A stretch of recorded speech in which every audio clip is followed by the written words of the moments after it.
Hello everyone, this is the video for class 6 part 3 of chapter number 7 health and hygiene।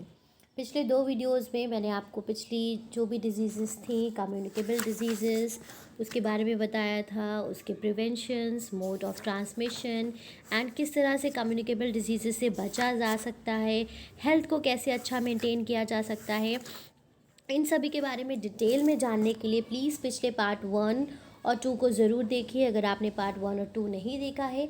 आज के इस video में हम लोग डिस्कस करेंगे नॉन कम्युनिकेबल डिजीज़ेस के बारे में। एंड अगर आपको ये सभी वीडियोस पसंद आते हैं तो प्लीज़ वीडियो को लाइक करना, चैनल को सब्सक्राइब करना और अपने दोस्तों के साथ ज़्यादा से ज़्यादा वीडियोस को शेयर करिए। चलिए आगे बढ़ते हैं, नॉन कम्युनिकेबल डिजीज़ेस के बारे में बात करते हैं। तो हमने कम्युनिकेबल डिजीज़ेस के बारे में पढ़ा कि जो कम्युनिकेबल डिजीज़ेस होती हैं वो बीमारियां हैं जो फैलती हैं। तो अब इसी का उल्टा हो जाएगा, नॉन कम्युनिकेबल डिजीज़ेस और नॉन इन्फेक्शियस डिजीज़, मतलब जो बीमारियां एक दूसरे को इन्फेक्ट नहीं करती हैं उनको नॉन कम्युनिकेबल कहते हैं। As they do not spread from a sick person to a healthy person, क्योंकि एक बीमार पर्सन जो है, सिक व्यक्ति जो है, उससे ये हेल्दी पर्सन को बीमारी नहीं फैलती है। अब type of non communicable diseases देखिए, इन सभी के बारे में हम इस चैप्टर में आगे डिटेल में पढ़ेंगे। Nutritional deficiency diseases, genetic disorder, allergy और hypersensitivity, degenerative diseases, cancer, diseases caused by pollution. तो ये सब क्या है, ये टाइप्स हैं नॉन कम्युनिकेबल डिजीज़ेस के। अब हम इसके बारे में डिटेल में पढ़ेंगे। तो सबसे पहले न्यूट्रिशनल डिफिशियंसी। तो डिफिशियंसी का मतलब क्या होता है बच्चों? डिफिशियंसी का मतलब होता है जब हमारी बॉडी में किसी चीज़ की कमी हो जाए। डिफिशियंसी का मतलब कमी होना। न्यूट्रिशन का मतलब आपको पता है, जो हमारे खाने में न्यूट्रिएंट्स होते हैं उनको न्यूट्रिशन कहते हैं। तो जब उनके वजह से, उन कंपोनेंट्स की कमी की वजह से बीमारी जो होती है उसको कहते हैं nutritional deficiency disease. Both malnutrition and undernutrition due to the unbalanced diet causes deficiency disease। मतलब अगर आपका जो खाना है उसमें न्यूट्रिशन की कमी है या सही तरह से सही मात्रा में नहीं है तो उससे आपको डिफिशियंसी डिजीज़ेस हो जाती हैं। These are also called the nutritional disorders, और इनको और क्या कहा जाता है? इनको न्यूट्रिशनल डिसऑर्डर्स भी कहा जाता है। Deficiency diseases can be replace under the following. Can be placed मतलब अब नीचे कुछ कैटेगरीज दी गई हैं, इनमें क्या होता है, डिफिशियंसी डिजीजेस ऐसी ये होती हैं: protein energy malnutrition, vitamin deficiency and mineral deficiency. अब देखिए डिटेल में जानेंगे कि प्रोटीन एनर्जी मालन्यूट्रिशन क्या होता है। PEM इसको शॉर्ट में बोलते हैं। This is cause due to the deficiency of protein, मतलब जब हमारी बॉडी में प्रोटीन की कमी हो, कार्बोहाइड्रेट्स की कमी हो, फैट्स की कमी हो इन फूड, मतलब जो खाना हम खा रहे हैं उसमें प्रोटीन, कार्बोहाइड्रेट्स और फैट्स की कमी के वजह से PEM हो जाता है। This is characterize by the degeneration of muscles and reduce body weight. और इसमें होता क्या है, इसके सिम्टम्स क्या होते हैं कि जो मसल्स होती हैं वो ख़त्म होना शुरू हो जाती है, मतलब बॉडी की मसल्स आपकी लगेगा है ही नहीं बॉडी में मसल्स, और बॉडी वेट बहुत ज़्यादा कम हो जाएगा। It is the most serious nutritional disorder. Nutrition disorder जो है ये, इन्हीं को, प्रोटीन डिफिशियंसी को न्यूट्रिशनल डिसऑर्डर कहते हैं। तो ये एक बहुत ही सीरियस न्यूट्रिशनल डिसऑर्डर है in poor and developing countries that lead to kwashiorkor and marasmus. अब ये दो बीमारियों के नाम है, क्वाशियोकर एंड मेरासमस। तो ये क्या है कि जो न्यूट्रिशनल डिसऑर्डर्स होते हैं जहाँ पे खाना बच्चों को सही से नहीं मिलता, या जो गरीबी में बच्चों के साथ उनको प्रॉपर आहार नहीं मिल पाता है, तो उसकी वजह से उनको क्वाशियोकर और मेरासमस की बीमारी हो जाती है। अब देखिए क्वाशियोकर में क्या होता है, ये प्रोटीन की कमी की वजह से होता है, जब हमारे खाने में प्रोटीन की कमी है। और मेरासमस में क्या होता है कि प्रोटीन्स और कार्बोहाइड्रेट दोनों की कमी होती है।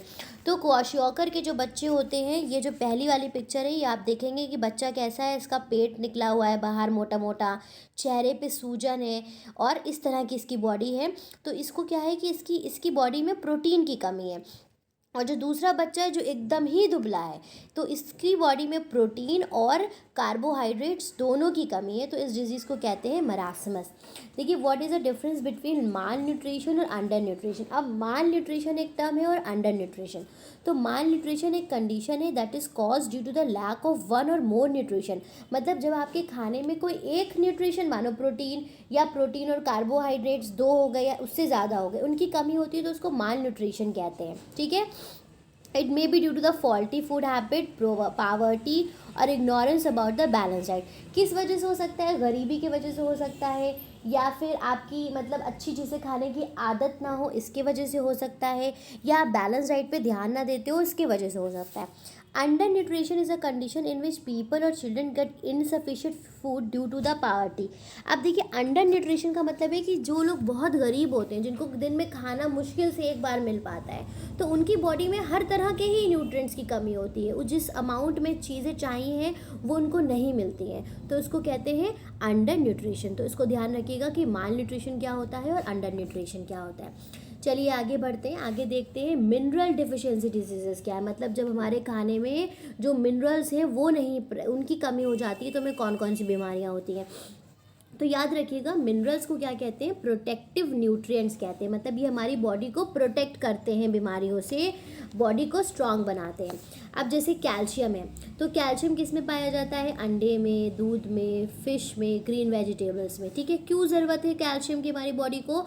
हड्डियों के लिए और दांत के लिए, ब्लड की क्लॉटिंग के लिए और मसल्स के कॉन्ट्रैक्शन के लिए। मतलब जो मसल्स हैं हमारी बॉडी की, इनका जो खिंचाव है, रिलैक्सेशन है, इसमें भी कैल्शियम इंपॉर्टेंट रोल प्ले करता है।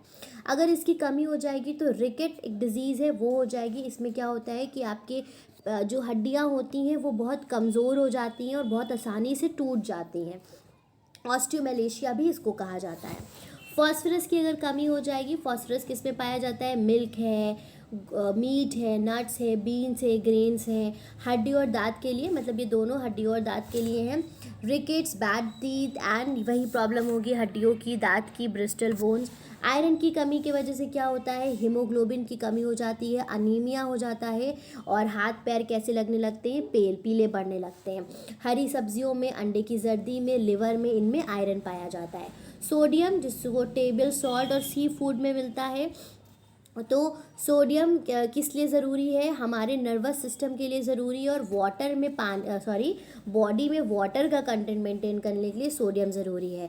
इसकी कमी से क्या होता है? मसल्स में खिंचाव, दर्द महसूस होगा। पोटाशियम किस में मिलता है? बनाना में, मिल्क में, वेजिटेबल में, मीट में। ये चार्ट बहुत इंपॉर्टेंट है, आपको इस चार्ट को अच्छे से स्टडी करना है और मेमोराइज करना है कि कौन सा मिनरल कहाँ से पाया जाता है, उसकी ज़रूरत क्यों है, और उसकी कमी से हमें क्या होगा। तो मसल्स में कमज़ोरी होना, पैरालिसिस होना, तो ये सब पोटाशियम की कमी की वजह से होता है। आयोडीन किस में होता है? एप्पल में, गुआवा में, अनियन में, आयोडाइज सॉल्ट में, सी फूड में। इसकी कमी से क्या होता है? ग्वाइटर आपने पढ़ा होगा कि गला जो होता है उसका थायराइड ग्लैंड फूल जाता है, और ये काम क्या करता है? Making a chemical which control the oxidation of food. हमारे खाने के ऑक्सीडेशन में एक इम्पॉर्टेंट रोल प्ले करता है। तो इसकी कमी से इनडायरेक्टली हमारा जो फूड ऑक्सीडेशन है वो भी क्या होता है? डिस्टर्ब होता है। आगे देखते हैं विटामिन डिफिशियंसी डिजीजेस क्या होती हैं। Vitamins are the protective nutrients. Their deficiency leads to many diseases. अब vitamins भी क्या है? ये भी protective nutrients है, और इनकी deficiency की वजह से भी बहुत सारी बीमारियां होती हैं। ठीक है, अब देखेंगे। अब जैसे vitamin A, vitamin B vitamin में 8 का ग्रुप होता है। B1, B2, B3, B5, B6, B7, B7 और B12। ठीक है, 8 का ग्रुप होता है, और यहाँ पे कुछ दिए हुए हैं B1, B2, B3, B6, B12 ये दिए हुए हैं। और भी होते हैं, टोटल 8 मैंने जो भी बताए वो होते हैं। और कॉम्प्लेक्स, ये एक तरह के जो विटामिन बी होते हैं ये वाटर सॉल्युबल विटामिन होता है। विटामिन ए जो होता है ये फैट सॉल्युबल होता है। अब देखिए ये किन किन चीज़ों में पाया जाता है? कैरेट में, मैंगो में, पपाया में, मिल्क में, फ़िश में, इसमें पाया जाता है। तो इसकी कमी से night blindness, poor vision, dryness of eyes. Vitamin B1 egg, cereals, cabbage, cheese में पाया जाता है। इसकी कमी से बेरी। विटामिन B2 की कमी से dermatitis, cracking of skin at the edge of lips, loss of hair, retarded growth. This is because of the deficiency of vitamin B2, जो कि cheese, milk, green leafy vegetables और eggs में पाया जाता है। विटामिन B3 की deficiency से pellagra, dry skin, intestinal mental disorder, soreness of eyes and tongue किस में पाया जाता है, होल ग्रेन सीरियल्स में। B6 इसी तरह से अनीमिया के लिए रिस्पॉन्सिबल होता है। B12 पर्निशियस एनीमिया के लिए रिस्पॉन्सिबल होता है। विटामिन C स्कर्वी के वजह से लिए रिस्पॉन्सिबल होता है। तो ये सब डिजीज़ के नाम दिए हुए हैं। जैसे अनीमिया में क्या होता है कि जो नंबर ऑफ़ RBCs होती हैं वो कम हो जाती हैं, ठीक है। इसी तरह से पर्निशियस अनीमिया, ये भी एक टाइप है अनीमिया का, जिसमें क्या होता है, decrease in the number of RBCs with increase in the size poor colour. मतलब RBC का नंबर कम हो जाएगा लेकिन एक RBCs का साइज़ और कलर में चेंजेस आ जाते हैं, ठीक है। विटामिन C की कमी की वजह से स्कर्वी, जो कि स्वलन और bleeding gums, loss of teeth और जो वुंड्स होते हैं वो स्लोली रिकवर कर पाते हैं। विटामिन D के वजह से रिकेट्स, जो अभी बताया कि हड्डियाँ कमज़ोर हो जाती हैं, डिफॉर्म्ड हो जाती हैं। विटामिन E के वजह से स्टर्लिटी, मतलब आपके जो रिप्रोडक्टिव ऑर्गन्स हैं वो प्रॉपरली ग्रो नहीं करते हैं। विटामिन K की वजह से जो ब्लड क्लॉटिंग होती है उसमें होने में टाइम लगता है और ब्लीडिंग डिसऑर्डर्स हो जाते हैं। तो ये भी चार्ट बहुत इंपॉर्टेंट है। विटामिन और मिनरल के दोनों चार्ट इंपॉर्टेंट है। This you have to study thoroughly, और आपको जो भी वाइटामिन्स हैं उनके सोर्सेज क्या हैं, और आपको ये भी देखना है कि ये सभी जो सोर्सेज हैं ये आप अपनी डाइट में इंक्लूड करते हैं कि नहीं इंक्लूड करते हैं। और अगर आप नहीं इंक्लूड करेंगे तो अल्टीमेटली ये जो जितनी भी डिजीज़ेज़ यहाँ पे लिखी हुई हैं इसके होने के चांसेस बढ़ जाएंगे। स्कर्वी देखिए, स्कर्वी के बारे में कुछ और जानते हैं। यहाँ पे पिक्चर बनी हुई है। Scurvy is more common in infant that are breast feeding. जो छोटे बच्चे होते हैं उनमें ये बहुत कॉमन है। Cow milk has less amount of vitamin C than in the breast milk. Means जो काऊ मिल्क होता है उसमें जो विटामिन C होता है वो कम होता है in comparison with the breast milk. Also when boiled vitamin C in cow's milk get destroyed. और जब उसको पकाया जाता है तो जो होता भी है वो ख़त्म हो जाता है। This is why doctor recommend breast feeding in the infant. इसीलिए जो छोटे बच्चे होते हैं उनको ब्रेस्ट फीडिंग कराई जाती है, माँ का दूध पिलाया जाता है ताकि उनको ये स्कर्वी की प्रॉब्लम ना हो। ग्वाइटर क्या होता है, is more common in people living in the hilly और inland region where iodine is lacking in water and vegetables growing in those areas. तो आप यहाँ पिक्चर देख सकते हैं कि गले में जो ये ग्लैंड होता है इसमें स्वेलिंग हो जाती है because of the deficiency of iron.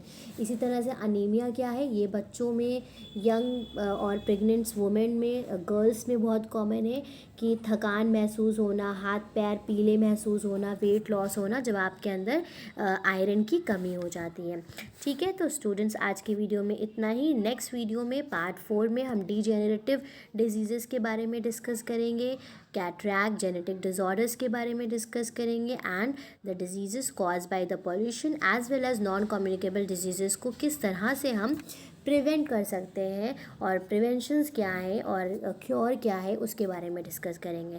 Thank you very much students for watching the video. Please video को लाइक करना, चैनल को सब्सक्राइब करना मत भूलें। Have a great day.